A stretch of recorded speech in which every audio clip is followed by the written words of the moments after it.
Hi everybody, it's GhostCritic back with the final video of the day celebrating my 5 years on YouTube. There's another 4 days to go, so remember to keep checking back. These are all videos that have been suggested by you lot out there, and this one was suggested by Wednesday's Serial. And of course he had to ask a rather difficult question. He asked me what are my top 5 comic reviews that forced me to re-examine or check out a book. Now, I don't think anyone's ever forced me to do anything.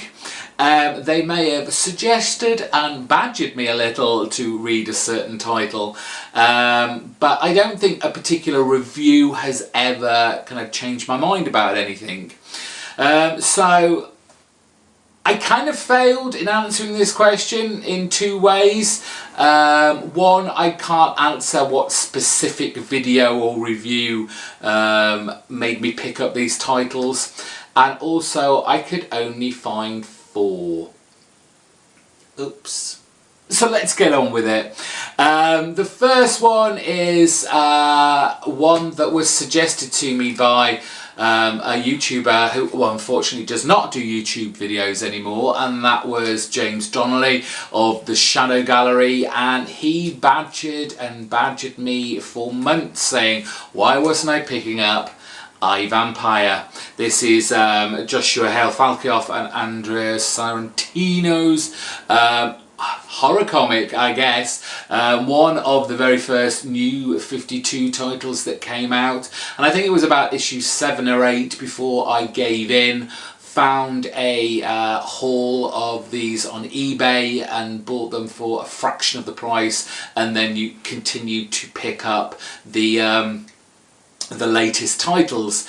Unfortunately, I, Vampire wasn't long for this world, and it wasn't, probably lasted about 5 or 6 more issues, unfortunately. But while it was going, it was a fantastic series. The artwork was spectacular, and the story, though kind of felt a little bit rushed towards the end, was still a fantastic read. Matt will be happy to know that this is on the list. I was never ever a fan of them back in the, I don't know when it was, kind of 80s, 90s, Teenage Mutant Ninja Turtles. This was the new kind of reimagining for our 20th, 21st century. Kevin Eastman, Tom Waits and Dan Duncan. I would never have bought this, but Matt bought it for me and sent it over, and I have to say, you know, I may only be kind of 4 volumes in, I think, but I really enjoyed it, and I was pleasantly surprised. Now, a while ago, in my 5-year career here on YouTube, I did a series called, what was it called now? Viewer's Choice, where I asked you lot out there to suggest things for me to read, and I would go out and buy them.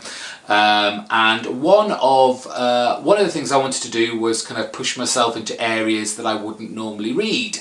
And Dagan Howlett suggested The Umbrella Academy to me from Dark Horse, written by Gerard Way and artwork by Gabriel Barr. Gerard Way, I was like, oh, he's a rock star, oops, but I had such a good time with this. If you're a fan of kind of like the League of Extraordinary Gentlemen, it was very much had that vibe, and the next series was just as good. Now my last one, I know, not 5, it's 4. This was recommended to me by my comic book store guy when I was trying to find something new and interesting to read, and it was Vertigo's The Exterminators, written by Simon Oliver and artwork by Tony Moore. This book doesn't go anywhere where you think it is, and it sounds like it's going to be really boring because it's a book about bug exterminators, but you'll be amazed where this book actually goes. It ends up being all to do with Egyptian mythology. Go and find this book and be surprised.